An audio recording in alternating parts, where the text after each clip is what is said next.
The Department of Orthopaedic Technology is not only limited to issues or the science of prosthetics and orthotics, but we go beyond.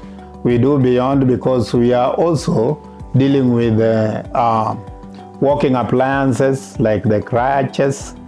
We also do the walking appliances like assembly of wheelchairs. And we have right now different types of wheelchairs like three-wheeler wheelchairs, standard wheelchair, rough terrain wheelchair, and what we call rough rider. So AT Scale 2030 together with the CHAI and through CHAI and the Ministry of Health have a partnership with Kenyatta National Hospital. Through this discussion, we managed to bring in quite a good number of machines, quite a good number of materials, and we had a layout plan on what we call workflow. Therefore, the plan was even done by an organization called Otto Bock that knows much about the work of orthopedic technology and the planning and installation of orthopedic workshops in the world. So I drew our plan, and together we discussed on workflow, how it can move, and therefore the department has been partitioned. That makes the work very easy. This partnership has helped us a great deal. One, we never used to have new machines, and we didn't even have many machines. Like for example, if you talk of a machine like a rotor machine, we had one rotor machine. So staffs have to wait for each other to work on that particular machine. Right now, with the grant, we got up to 3. We got one of the, I would call it top of the world oven. It is called infrared oven. The infrared oven, the oven we had before, when you come in the morning, you had to put it on so that by the time you want to do the molding, even if there's nobody ready for molding, it has to be put on so that it gets hot gradually. But now we have an oven that you even time. You can put it on now, and after 20 minutes, whatever you want to mold is ready for molding. And therefore, it makes work very easy and very quick. So many people can mold at the same time. Previously, we would have maybe 2 or 3 moldings in a day. Today, we can have up to 20. Why? Because we have a modern oven, and we have nice materials that we are using right now. And because of these materials, the workflow also is arranged in such a way that you are not walking haphazardly. The work is flowing from point A to where it will end. This has made even our turnaround time for the patients reduce substantially. Like the waiting time for, let's say, a transtibial prosthesis would have gone to 3 days. Right now, we are capable of doing a transtibial prosthesis within 2 hours. We have also improved in the number or the types of technologies that we are using. For example, I brought in the Swiss, so they gave us a new technology called Monol. I brought in an organization called Alivio that also brought in another technology that is called Alivio technology. Previously, we used to have lamination technique and polypropylene technique. All these techniques are still going on, and we therefore have a variety of techniques, and these techniques depends on the activity level of the patient, and therefore we can decide this patient, because of age and weight and level of activity, we are using this type of technology. This patient, because of 1, 2, 3, we are using this technology. And we have a technology that we call Modular that we use even for sportsmen. They can use it to run. They can use it athletes. They can use it to play football. So we can make different types of prostheses courtesy of the donation that we got, the grant that we got, and the new technologies that have also brought on board and employed on board. Out of the grants that we got a machine for what we call gait analysis. This machine we have talked with our sister departments. You know, rehabilitation is occupational therapy, physiotherapy, and orthopedic technology. So the three departments comes together to form rehabilitation division. Now, our rehabilitation division all are involved in this new thing that we are going to have called the Motion Lab. The Motion Lab is going to use the machine that we are given, that are using the plates, the cameras, and the iPads for purposes of analyzing human motion. We are able to analyze the motion of any part of the body, including spinal deformity cases. So we are cooperating with this department because they are also doing the training of gait. They are also doing motion because all of us are rehabilitation. So some might have stroke patients, and the stroke patient needs to be rehabilitated to go back to its normal walking.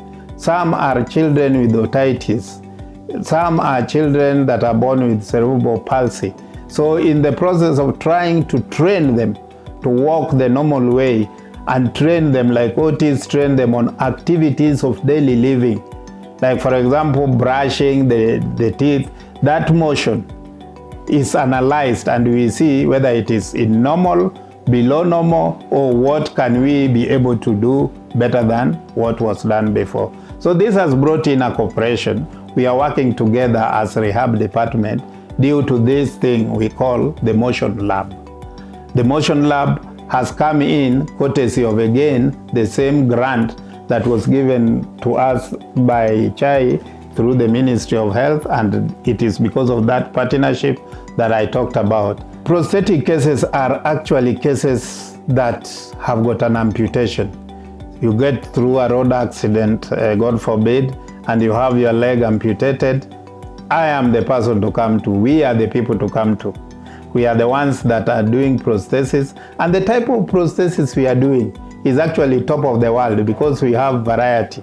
As I told you, I brought in different organizations to upgrade our skills and technology in doing this.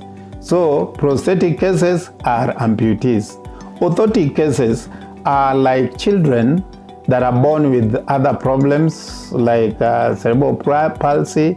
So we will do an orthotic device to support in the motion.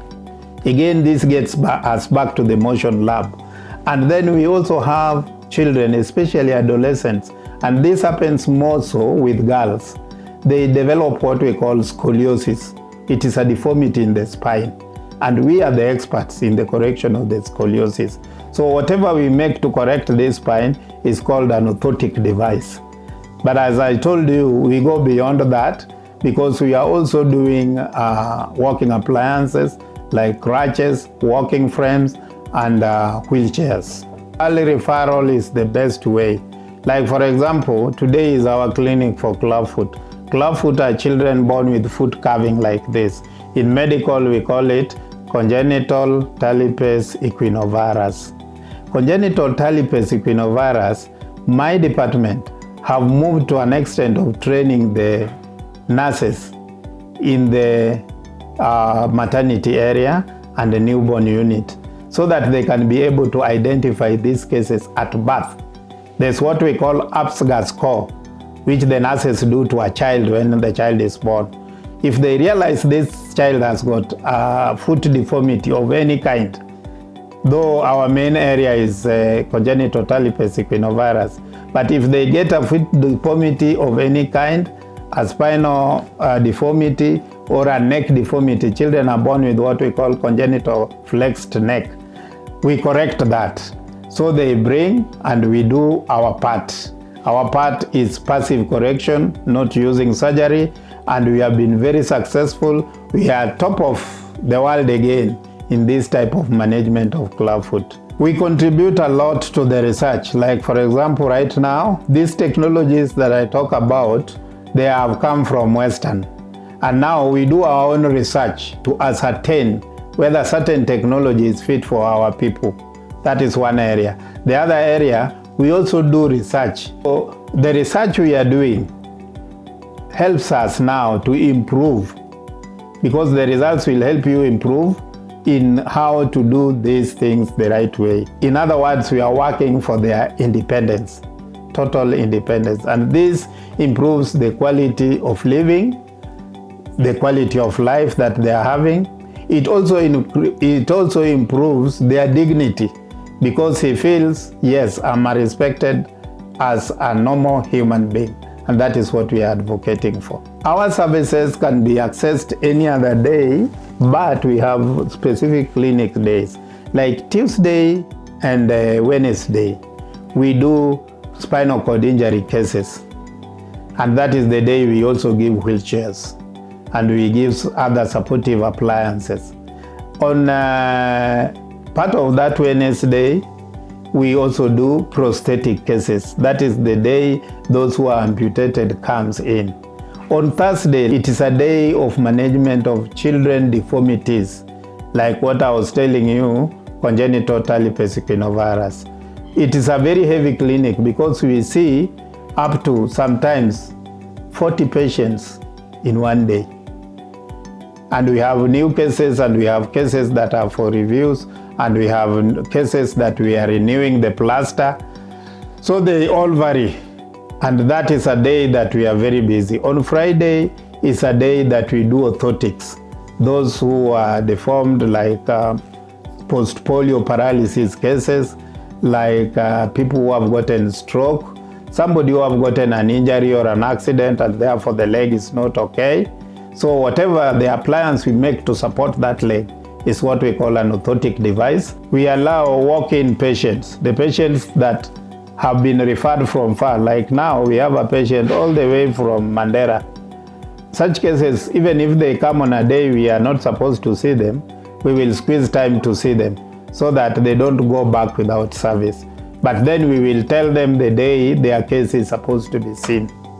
So Mondays are our days for reviews.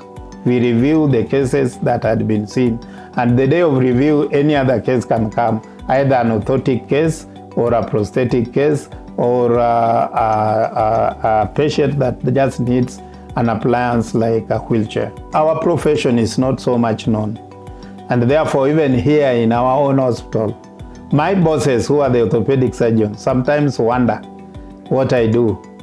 But what we do is like what is written in the book of John, arise and walk. Arise and walk in the sense that somebody can come with bilateral amputation. That is a person that has both legs cut. And we will tell them to arise and walk by making for them our device, and they will walk. We had a young girl, very healthy young girl, that suffered from a condition we call lupus disease. That caused amputation in both the legs and the hands. So all are not there. 2 legs are not there, amputated. 2 hands are amputated. So you start wondering, how will this human survive? When you bring to us, we will make the human being survive, and we will make the person stand or arise and walk. In most cases, people go for prosthesis abroad.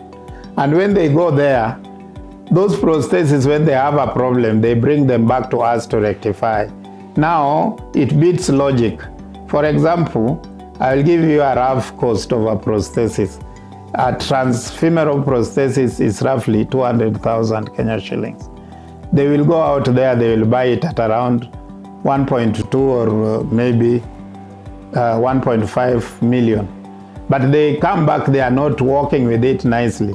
We have to go back to our local one, use those parts to redo it again, and they now work properly. So we want to advocate to people out there, when you have a problem, don't run out of the country. Come to Kenyatta National Hospital, Department of Orthopaedic Technology. You will get good prosthetist orthotist, you will get good orthopedic technologies that will give you the service that you require.